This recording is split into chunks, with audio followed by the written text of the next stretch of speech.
Hello guys, today we will discuss about the movement of substances within our body fluid. Body fluids ਦੇ ਵਿੱਚ ਸਾਡੇ ਜਿਹੜੇ substances ਕਿੱਦਾਂ movement ਕਰਦੇ ਆ ਉਹਦੇ ਬਾਰੇ ਅੱਜ ਅਸੀਂ ਡਿਸਕਸ ਕਰਾਂਗੇ।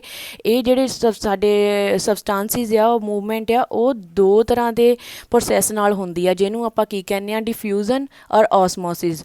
ਉਹ ਡਿਸਕਸ ਕਰਨ ਤੋਂ ਪਹਿਲਾਂ ਆਪਾਂ ਥੋੜ੍ਹਾ ਜਿਹਾ ਮੇਨ ਡਿਸਕਸ ਕਰਾਂਗੇ ਕਿ ਇਹ ਸਾਰਾ ਕੁਛ ਕਿੱਦਾਂ ਸਾਰਾ ਕੁਛ ਟਰੈਵਲ ਕਰਦੇ ਆ, ਸਾਡੇ ਸਬਸਟੈਂਸਿਸ ਜਿਹੜੇ ਆ ਬੋਡੀ ਫਲੂਇਡਸ ਦੇ ਵਿੱਚ ਕਿੱਦਾਂ ਫਲੋ ਕਰਦੇ ਆ, ਉਹਦੇ ਬਾਰੇ ਅਸੀਂ ਪੜ੍ਹਾਂਗੇ।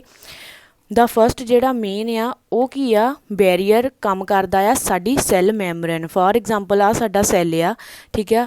ਸੈੱਲ ਦੇ ਇੰਟਰਨਲ ਔਰ ਐਕਸਟਰਨਲ ਇਨਵਾਇਰਮੈਂਟ ਵਿੱਚ ਕਿੱਦਾਂ ਸਬਸਟੈਂਸਿਸ ਮੂਵਮੈਂਟ ਕਰਦੇ ਆ, ਉਹ ਇੱਕ ਬੈਰੀਅਰ ਦੇ ਥਰੂ ਟਰੈਵਲ ਕਰਦੇ ਆ, ਉਹਨੂੰ ਆਪਾਂ ਕੀ ਕਹਿੰਦੇ ਆ, ਸੈੱਲ ਮੈਂਬਰੇਨ। ਸੋ ਇਹ ਸੈੱਲ ਮੈਂਬਰੇਨ ਦੇ ਥਰੂ ਹੀ ਸਾਡੇ ਸਬਸਟੈਂਸਿਸ ਜਿਹੜੇ ਆ ਉਹ ਇੰਟਰਸਟੀਸ਼ੀਅਲ ਫਲੂਇਡ ਦੇ ਵਿੱਚ ਜਾਂਦੇ ਆ ਔਰ ਉਹ ਤੋਂ ਬਾਹਰ ਆਉਂਦੇ ਆ। ਸਬਸਟੈਂਸਿਸ ਜਿਹੜੇ ਸਾਡੇ ਮੋਲੀਕਿਊਲਸ ਆ ਉਹ ਆਲਵੇਜ਼ ਟਰੈਵਲ ਕਿੱਦਾਂ ਕਰਦੇ ਆ, from an area of high concentration to from an area of to lower concentration, ਠੀਕ ਹੈ। ਇਹ ਆਲਵੇਜ਼ ਜਿਹੜੇ ਕਿੱਦਾਂ ਟਰੈਵਲ ਕਰਦੇ ਆ ਸਾਡੇ substances, high concentration to an area of lower concentration. ਕਦੋਂ ਤੱਕ ਟਰੈਵਲ ਕਰਦੇ ਆ, ਜਦੋਂ ਤੱਕ ਸਾਡੀ ਜਿਹੜੀ ਕੰਸਨਟ੍ਰੇਸ਼ਨ ਆ ਉਹ ਬੋਥ ਸਾਈਡ ਦੇ ਵਿੱਚ ਇਕੁਅਲ ਨਹੀਂ ਹੋ ਜਾਂਦੀ, ਜਿਸ ਟਰਮ ਨੂੰ ਅਸੀਂ ਕੀ ਕਹਿੰਦੇ ਆ, ਇਕੁਇਲਿਬਰੀਅਮ। ਔਰ ਇਸ ਪ੍ਰੋਸੈਸ ਦੇ ਵਿੱਚ ਜਿਹੜੀ ਆ ਕੋਈ ਕੈਮੀਕਲ ਐਨਰਜੀ ਦੀ ਸਾਨੂੰ ਰਿਕੁਆਇਰ ਨਹੀਂ ਹੁੰਦੀ, ਔਰ ਇਹਨੂੰ ਆਪਾਂ ਪ੍ਰੋਸੈਸ ਨੂੰ ਆਪਾਂ ਪੈਸਿਵ ਪ੍ਰੋਸੈਸ ਕਹਿੰਦੇ ਆ।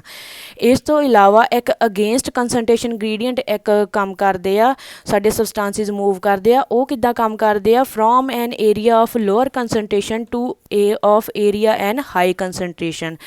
ਔਰ ਇਹਦੇ ਵਿੱਚ ਕੀ ਆ, ਸਾਨੂੰ ਇਹ ਸਾਡਾ ਜਿਹੜਾ ਪ੍ਰੋਸੈਸ ਆ ਇਹ ਅਗੇਂਸਟ ਕੰਸਨਟ੍ਰੇਸ਼ਨ ਗ੍ਰੇਡੀਐਂਟ ਆ, ਠੀਕ ਹੈ। ਇਹਦੇ ਵਿੱਚ ਸਾਨੂੰ ਕੈਮੀਕਲ ਐਨਰਜੀ ਦੀ ਰਿਕੁਆਇਰ ਹੁੰਦੀ ਆ। ਇਸ ਪ੍ਰੋਸੈਸ ਨੂੰ ਆਪਾਂ ਐਕਟਿਵ ਪ੍ਰੋਸੈਸ ਵੀ ਕਹਿੰਦੇ ਆ। ਨੈਕਸਟ ਆਪਾਂ ਡਿਸਕਸ ਕਰਾਂਗੇ, ਜੋ ਅਸੀਂ ਅੱਜ ਮੇਨ ਡਿਸਕਸ ਕਰਨਾ ਹੈ, ਡਿਫਿਊਜ਼ਨ ਔਰ ਓਸਮੋਸਿਸ, ਜਿਹਦੇ ਥਰੂ ਸਾਡੇ ਜਿਹੜੇ ਆ ਸਬਸਟੈਂਸਿਸ ਦੀ ਮੂਵਮੈਂਟ ਹੁੰਦੀ ਆ ਸਾਡੇ ਬੋਡੀ ਫਲੂਇਡਸ ਦੇ ਵਿੱਚ। ਫਸਟ ਆਪਾਂ ਡਿਸਕਸ ਕਰਾਂਗੇ ਡਿਫਿਊਜ਼ਨ।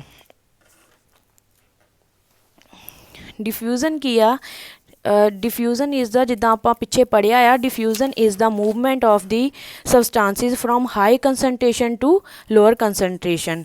ਫੋਰ ਐਗਜ਼ਾਮਪਲ ਇੱਥੇ ਆਪਾਂ, ਠੀਕ ਆ, ਕੱਪ ਲਏ ਹੋਏ ਆ, ਕੱਪ ਦੇ ਵਿੱਚ ਕੀ ਆ, ਕੌਫੀ ਦੇ ਵਿੱਚ ਆਪਾਂ ਸ਼ੂਗਰ ਪਾਈ ਹੋਈ ਆ, ਠੀਕ ਆ। ਸ਼ੂਗਰ ਜਿਹੜੀ ਆ, ਇਹ ਜਿਹੜਾ ਪ੍ਰੋਸੈਸ ਆ ਕਿੱਦਾਂ ਹੋਊਗਾ ਸਾਡੀ ਬੋਡੀ ਦੇ ਵਿੱਚ, ਜਿਹੜੀ ਸ਼ੂਗਰ ਪਾਈ ਹੋਈ ਆ, ਠੀਕ ਆ, ਸ਼ੂਗਰ ਜਿਹੜੀ ਆ ਇਹ ਥੋੜ੍ਹੀ ਦੇਰ ਬਾਅਦ ਡਿਫਿਊਜ਼ ਹੋ ਜਾਣੀ ਆ ਪਾਣੀ ਦੇ ਵਿੱਚ। ਕਿੱਦਾਂ ਹੋਣੀ ਆ ਇਹ, ਥਰੂ ਕਿਹਦੇ ਥਰੂ ਹੋਣੀ ਆ, ਡਿਫਿਊਜ਼ਨ ਪ੍ਰੋਸੈਸ ਦੇ ਥਰੂ ਹੋਣੀ ਆ, from high concentration to lower ਕੰਸਨਟ੍ਰੇਸ਼ਨ। ਥੋੜ੍ਹੀ ਦੇਰ ਬਾਅਦ ਜਿੱਦਾਂ ਜਿੱਦਾਂ ਫੋਰ ਐਗਜ਼ਾਮਪਲ ਇੱਥੇ ਟੈਂਪਰੇਚਰ ਰਾਈਜ਼ ਹੋਊਗਾ, ਜਿਹੜੀ ਕੰਸਨਟ੍ਰੇਸ਼ਨ ਆ ਡਿਫਿਊਜ਼ਨ ਦੀ ਉਹ ਵੀ ਜਿਹੜੀ ਆ ਇਨਕਰੀਜ਼ ਹੋ ਜਾਣੀ ਆ। ਇਸੇ ਸੇਮ ਤਰ੍ਹਾਂ ਦੇ ਨਾਲ ਸਾਡੀ ਬੋਡੀ ਦੇ ਵਿੱਚ ਵੀ ਇੱਦਾਂ ਹੀ ਡਿਫਿਊਜ਼ਨ ਹੁੰਦਾ ਆ। ਫੋਰ ਐਗਜ਼ਾਮਪਲ ਸਾਡੀ ਬੋਡੀ ਦੇ ਵਿੱਚ ਆਕਸੀਜਨ ਜਿਹੜੀ ਸਾਡੀ, ਠੀਕ ਹੈ, ਆਕਸੀਜਨ ਮੋਲੀਕਿਊਲਸ ਕਿੱਦਾਂ ਟਰੈਵਲ ਕਰਦੇ ਆ, ਆਕਸੀਜਨ ਮੋਲੀਕਿਊਲਸ ਜਿਹੜੇ ਸਾਡੇ ਉਹ ਟਰੈਵਲ ਕਰਦੇ ਆ ਥਰੂ ਸਾਡੇ ਡਿਫਿਊਜ਼ਨ ਪ੍ਰੋਸੈਸ ਦੇ ਥਰੂ, ਜਿਹੜੇ ਸਾਡੇ ਇਹ ਹੁੰਦੇ ਆ ਥਰੂ ਕੇ ਐਲਵੀਓਲਾਈ ਥਰੂ, ਜਿਹਨੂੰ ਆਪਾਂ ਏਅਰ ਸੈਕ ਵੀ ਕਹਿੰਦੇ ਆ, ਏਅਰ ਸੈਕ ਇਨ ਲੰਗਸ, ਜਿਹਦੇ ਥਰੂ ਕੀ ਆ ਸਾਡੀ ਬੋਡੀ ਦੇ ਵਿੱਚ ਆਕਸੀਜਨ ਮੋਲੀਕਿਊਲਸ ਟਰੈਵਲ ਕਰਦੇ ਆ ਡਿਫਿਊਜ਼ਨ ਪ੍ਰੋਸੈਸ ਦੇ ਥਰੂ। ਔਰ ਇਹ ਬਲੱਡ ਸਟਰੀਮ ਦੇ ਵਿੱਚੋਂ ਜਿਹੜੀ ਸਾਡੀ ਆਕਸੀਜਨ ਆ ਉਹ ਐਲਵੀਓਲਾਈਜ਼ ਦੇ ਥਰੂ, ਜਿਹੜੇ ਸਾਡੇ ਲੰਗ ਸੈਕਸ ਦੇ ਥਰੂ ਉਹਦੇ ਵਿੱਚ ਚਲ ਜਾਂਦੀ ਆ ਸਾਡੀ। ਇਹ ਕਿੱਦਾਂ ਕੰਮ ਕਰਦੀ ਆ, ਹਾਈ ਕੰਸਨਟ੍ਰੇਸ਼ਨ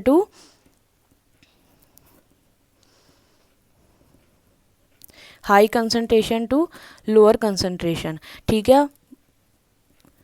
ਸਾਡੀ ਬੋਡੀ ਬਲੱਡ ਦੇ ਵਿੱਚ ਜਦੋਂ ਸਾਡਾ ਕੰਸਨਟ੍ਰੇਸ਼ਨ ਆਕਸੀਜਨ ਲੈਵਲ ਜ਼ਿਆਦਾ ਹੋ ਜਾਂਦਾ ਹੈ ਤਾਂ ਇਸ ਪ੍ਰੋਸੈਸ ਦੇ ਥਰੂ ਜਿਹੜਾ ਆ ਫਿਰ ਲੰਗਸ ਦੇ ਵਿੱਚ ਜਿੱਥੇ ਲੋਅਰ ਆਕਸੀਜਨ ਲੈਵਲ ਹੁੰਦਾ ਆ, ਉੱਥੇ ਇਹ ਆਕਸੀਜਨ ਜਿਹੜੀ ਆ ਮੂਵ ਕਰਦੀ ਆ। ਸੋ ਇਹ ਕਲੀਅਰ ਹੋ ਗਿਆ ਸਾਡਾ ਡਿਫਿਊਜ਼ਨ, ਠੀਕ ਆ। ਸਾਡੇ ਲੰਗਸ ਦੇ ਵਿੱਚ ਇਹ ਹੁੰਦਾ ਆ, ਲੰਗਸ ਜੋ ਕੀ ਆ ਆਕਸੀਜਨ ਕਿੱਦਾਂ ਕੈਰੀ ਕਰਦੇ ਆ, ਉਹ ਡਿਫਿਊਜ਼ਨ ਦੇ ਥਰੂ ਸਾਡੇ ਲੰਗਸ ਜਿਹੜੇ ਆ ਆਕਸੀਜਨ ਕੈਰੀ ਕਰਦੇ ਆ। ਔਰ ਨੈਕਸਟ ਪ੍ਰੋਸੈਸ ਹੈਗਾ ਓਸਮੋਸਿਸ। ਓਸਮੋਸਿਸ ਜਿਹੜਾ ਕੀ ਆ, ਇਹ ਕੀ ਕਰਦਾ ਆ, ਲੋਅਰ ਕੰਸਨਟ੍ਰੇਸ਼ਨ टू हाई कंसनट्रेशन। ठीक है, पहला आपां डिफ्यूजन दे विच की पढ़िया, हाई कंसनट्रेशन तो लो कंसनट्रेशन साडे सबसटांसिस जिहड़े मूव करदे सी, साडे मॉलीक्यूल्स मूव करदे सी थ्रू सैल मैमब्रेन। सो इहदे विच की हुंदा है, ऑसमोसिस दे विच की हुंदा है, फॉर एग्जाम्पल इत्थे एक असीं कप लिया होया है पानी दा, ठीक है, इहनूं आपां सैपरेट कीता आ, फॉर एग्जाम्पल इहनूं आपां सैमी परमीएबल मैमब्रेन समझ लैंदे आ।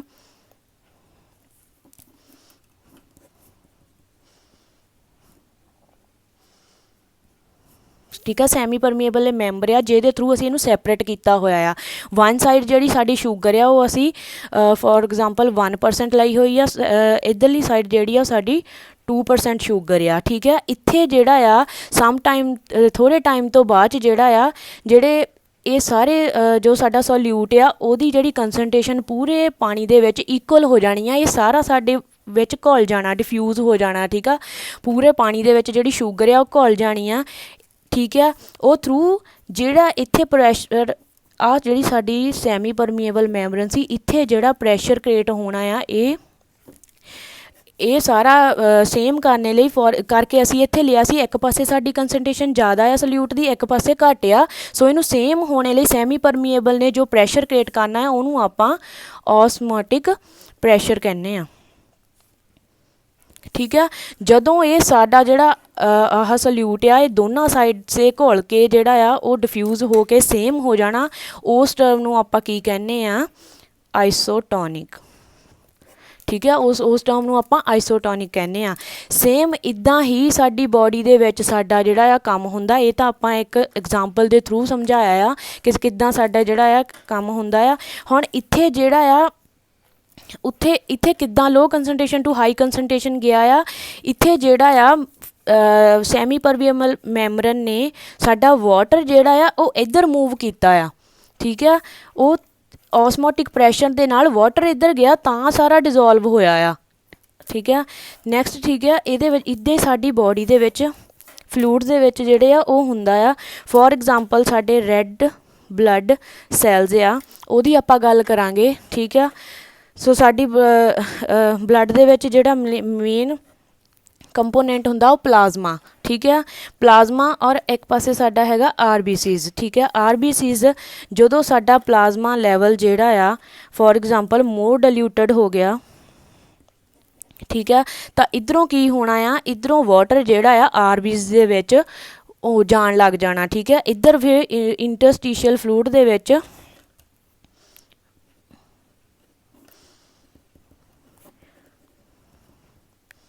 फ्लूइड्स दे विच वाटर जिहड़ा आ वो इनक्रीज़ होण लग जाना। ठीक है, इनक्रीज़ होण दे नाल की होना आ साडे RBCs जिहड़े वो स्वैल अप हो जाने आ ते ओह की हो जाने आ बस्ट होण लग जाने आ। ठीक है, जदों प्लाज्मा दे विच साडी वाटर डिल्यूशन जिहड़ी आ वो ज़्यादा हो जानी आ तां इत्थे की होना आ जिहड़ा फॉर एग्जाम्पल RBC साडा सैल आ एक, ठीक है, बाहर जदों हो गया तां इहनूं इक्वल करन दे लई जिहड़ा आ कंसनट्रेशन ने की करना आ, जिहड़े प्लाज्मा ने की करना वाटर जिहड़ा आ RBCs दे विच भेजण लग जाना। सो जिहड़ा सैल आ RBCs दे उत्थे जिहड़ा की हो जाना फ्लूइड फिर ज़्यादा होण लग जाना, फ्लूइड ज़्यादा होण दे नाल उहने की हो जाना स्वैल अप हो जाना, स्वैल अप होण तो बाद उहने बस्ट हो जाना आ। नैक्सट ठीक है, अगे की आ अगर साडा जिहड़ा प्लाज्मा जिहड़ा आ प्लाज्मा दे विच ज़्यादा वाटर हो गया